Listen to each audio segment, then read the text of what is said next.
Thanks for staying with us. All right, so we're going to be bringing in some experts to help our conversation because, as we always like to hear first the ladies' views and get Nigerians to hear their views, and then bring in experts to shed some light for us. And right now on the show, we have with us Dr. Muda Yusuf. He is the Chief Executive Officer, Center for Promotion of Private Enterprise, CPPE. Good morning, sir. Good morning. My pleasure to be with you. Good to have you. So I'm sure you've been watching the show earlier. There's been a lot of debates, conversations, arguments, thoughts on the removal of subsidy and the planned strike by NLC. What are your own general thoughts on this development? Well, first of all, the good thing is that there is a consensus, at least to a large extent, that Okay. Subsidy. Okay, so I think he's frozen. We got for us. I think he was just saying that there's a large consensus. Everybody agrees that it should go. But the issue is that both among. Oh, sorry, we lost you. I want to start over, sir. Dr. Yusuf, please start over. We didn't hear you at all.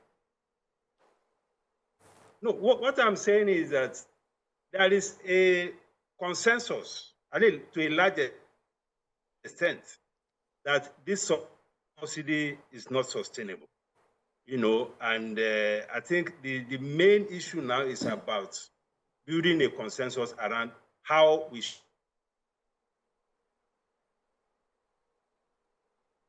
should remove it. Actually, in his inaugural speech, he didn't mean to say that the subsidy should go immediately. He didn't mean to say that.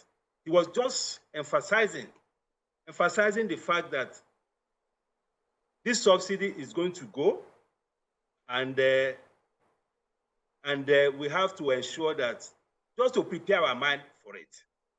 Unfortunately, the way the issues now went, people, the marketers, everybody reacted instantaneously in a way that it was difficult to roll back or to reverse. Yeah. So we are now in it. And I think what we need to do now is to see how we can manage the crisis.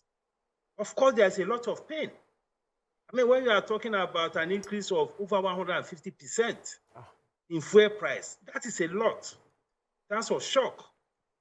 But unfortunately, this is what the price we have to pay for a long period of neglect of addressing this very critical reform. So what I think we should be talking about now is how to alleviate these pains. Yeah. There are immediate responses, there are short-term things, there are medium-term things, there are long-term measures that needs to be taken. I think that is what we should be facing. And labor should not be walking away from dialogue. It is not a good thing. Because you cannot insist at this point that government should go back to status quo. That is not practical. So labor should come to the table and put its conditions on the table on how to mitigate the pains of this. And going forward, as the situation stabilizes, even this high price is likely to come down. Okay, let me get a few questions in for you, sir. Those are my initial thoughts about this thing. All right. Okay, Dr. Muda Yusuf, let me ask you, what do you think should be some of the things that Labour should be presenting on the table in terms of solution? So subsidy has been removed. We can't go back to the old price anymore. Government doesn't have the money to pay. But we need to talk about moving forward, and we need to ask or request that the government put some things in place to alleviate the pain of this subsidy removal. So what are some of the things you think NLC should be pushing forward with the government? First of all, is the wage review. Wage review. The wages in the public service is extremely poor, even before this subsidy issue. We know what inflation had done to the wages of people generally over the last few years. Now, this subsidy removal has made it worse. Unfortunately, transportation and food are two major things that even the poor cannot afford not to undertake. And it goes close to 50 or 60% of family budget. So we need to address the issue of wages, and it is something that can be quickly done. Okay. So this is one. And this is not just restricted to the public sector. The private sector, of course, to the extent that they have capacity, should also respond to private sector workers by immediately reviewing wages. This can be done immediately. And this can be done from whatever savings we are getting from this subsidy. The second thing I think needs to be done is to look at the general cost of living generally, apart from transportation. Food is very expensive. What are the immediate policy measures that can be done to bring down the cost of food? Okay. We can look at tariffs, for instance. We can have an engagement with food processing companies. I mean, relating to bread, relating to noodles, some things that ordinary people eat. What immediate solutions can we get to bring down the cost? An engagement with stakeholders in the food sector or agri sector will help a great deal. So this again can be done immediately. Right. Then we have things like providing more public transportation. That may take some time to be effected, but that should be also on the table. All right. Let me public get a few more questions transportation that should be subsidized across the country. Then we need to improve the power supply.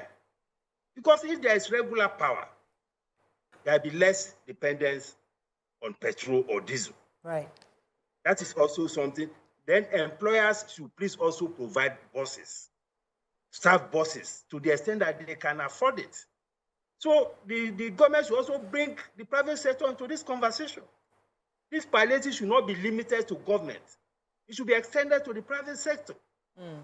There are some private sector employers who have capacity to do more than they are doing in terms of the salaries they are paying, in terms of providing buses. And also, we need to realize that the nature of work is changing.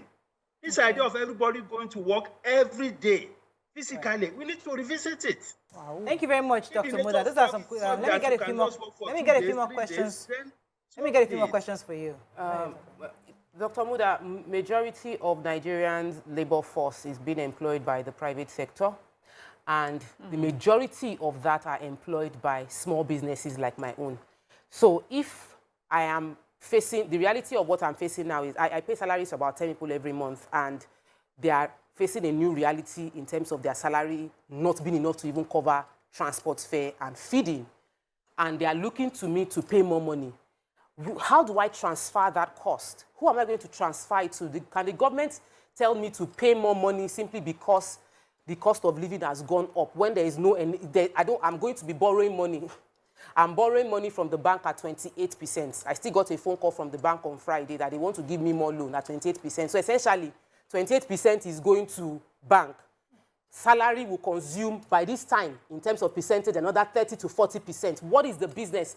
My CIT will consume 30% of profits for every limited liability business. Are we being realistic about the demand we're placing on businesses, private businesses, to increase salary? So because government can be compelled to do it, but how do we get private businesses to do the same, realistically? True. You know, you have different levels of employers. Okay. What I've said may not necessarily apply to all small businesses. Most small businesses are also major victims of what has happened because their costs are going up, and depending on the kind of product you are producing. For some products, you can transfer increased costs to your customers. For some, you can transfer partially. For some, you cannot transfer at all. So the shock of that will be on the owner of the business. And that, of course... Okay, I think we're frozen again. Okay, back. Okay, we can... I'm making is that as who have capacity to do more. We have employers, I mean, we have seen some profits being declared by some companies. So for those segments of employers, they should do more. Thanks for staying with us. We still have our guest, Dr.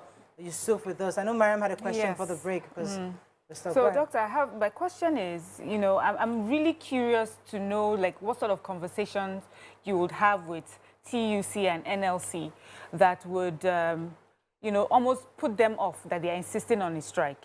Is it that they do not see any way forward? Because let's look at... Oh, he can't hear us.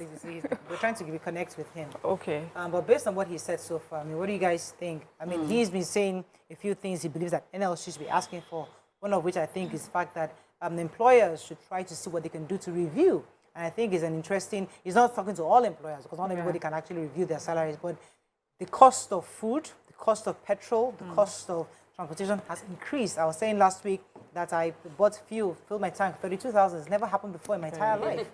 You know, and I'm thinking to myself, I'm trying to calculate where I go to. I'm told he's back. Dr. Yusuf, are you there? Can you hear me? Yes, I can hear you. Very good. Miriam had a question for you. Yes. Let me let her start. So my question would be, you know, we've discussed like the immediate things that government can do. And I'm wondering if these were put on the table with NLC, what kind of conversation would tick NLC off that they are not sitting at the table?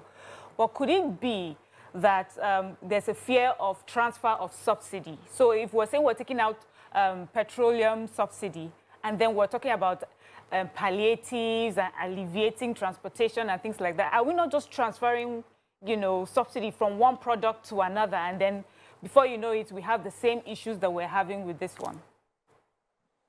No. You see, subsidy in itself is not a bad thing. The problem with this petrol subsidy is that it is not effectively targeted at the vulnerable segments of society. We are subsidizing guys who are riding SUVs. We are subsidizing people who are riding convoys. We are subsidizing corruption. We are subsidizing the neighboring countries. That is what is wrong with this subsidy.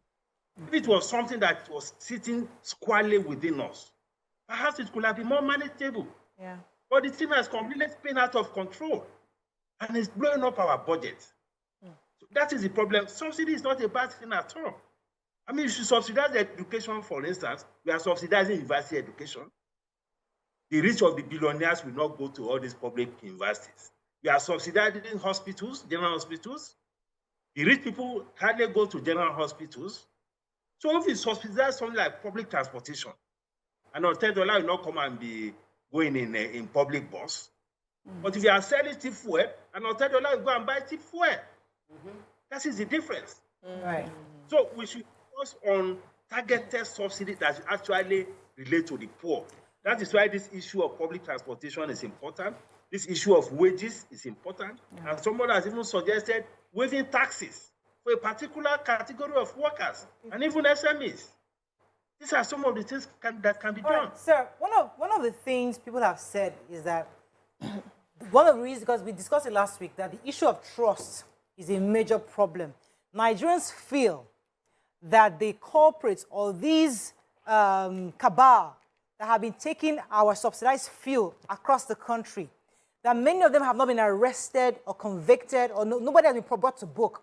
And Nigerians feel that there are still those that are hobnobbing with politicians, and they are the reasons why Nigerians don't trust that even if government saves this money, nothing will be done. And that's on one level.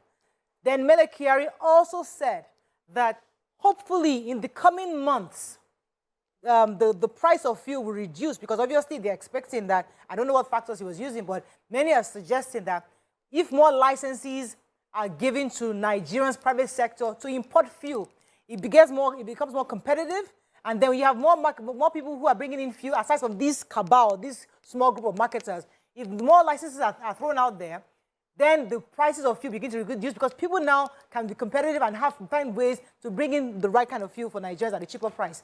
What are your thoughts on these two issues I've raised? Well, on the issue of trust, we have a new administration. And my appeal is that we should give the administration the benefit of the doubt on this. And just as you said in your intro, all the major political parties promised that they were going to withdraw the subsidy. So it's not peculiar to this current party or this current government. So we should give the administration the benefit of the doubt. We should put whatever the stakeholders will be engaged, so that they put whatever views they have on the table, on the basis of which we can hold the government accountable. These agreements will be signed, and if the government fails to do anything, we can hold them accountable. That is one. Secondly, relating to the issue of a long-term reduction in fuel price. Yes, that is the beauty of a market economy. What has happened over time is that we are dealing with a monopoly situation in this petroleum business. It's only NNPC that has been importing or refining and selling. And once you have a monopoly situation, you are very vulnerable to exploitation. That is the reality. So if you have more people, importing or refining, because ultimately we should be refining. We should not even be talking of importation as an oil-producing country. But in the short term, maybe in the next few months, you may still have to import. But we cannot leave the importation only to NNPC because it's a monopoly and people are just ripping off the citizens. So we should create a framework where all the other players will have access to foreign exchange. Because what they have complained all along is that they don't have access to foreign exchange. So it's only NNPC. And once NNPC imports, it has its own selected distributors or dealers. And these people are taking advantage of the fact that they are the only players. So I agree with the GMD that if you open up the space a lot more people import, more people refine, in addition to the Dangote, we see some competition. Because the best way to protect citizens, the best way to protect consumers against exploitation is competition. Yeah. The more people that you have in the space, the better.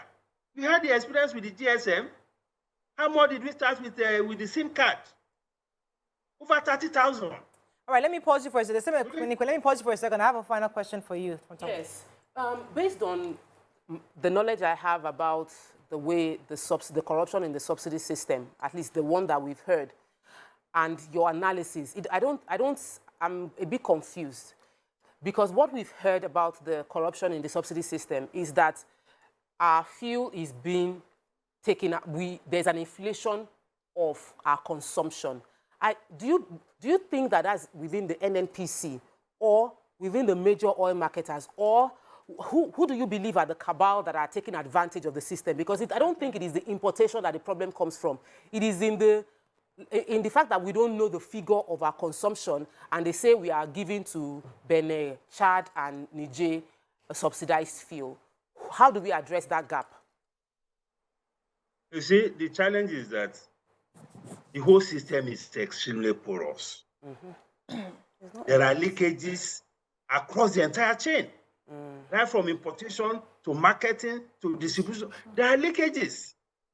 And some people have said we should be policing. How many will you police? So the only solution is to scrap the thing, quite frankly. There are leakages everywhere. We have the Petroleum Equalization Fund. We are also voting close to ₦1 trillion every year on that. And the whole idea is that fuel should sell at the same price across the country. Then you claim what you call the cost of bridging. And you have somebody take fuel from here to Ibadan, and you come and make claims that they are taking fuel from here to Maiduguri. And because they have so much money, they can bribe anybody. So for me, the solution is to just scrap the thing completely. Okay. And let's see how we manage the outcome of the withdrawal. Thank you very much, Dr. Muda. I have to let you go at this time. Thank you so much for joining us, the Chief Executive Officer, Center for Promotion of Private Enterprise. Thank you, sir, for joining us. We're going to... Stay tuned. Your View will be right back.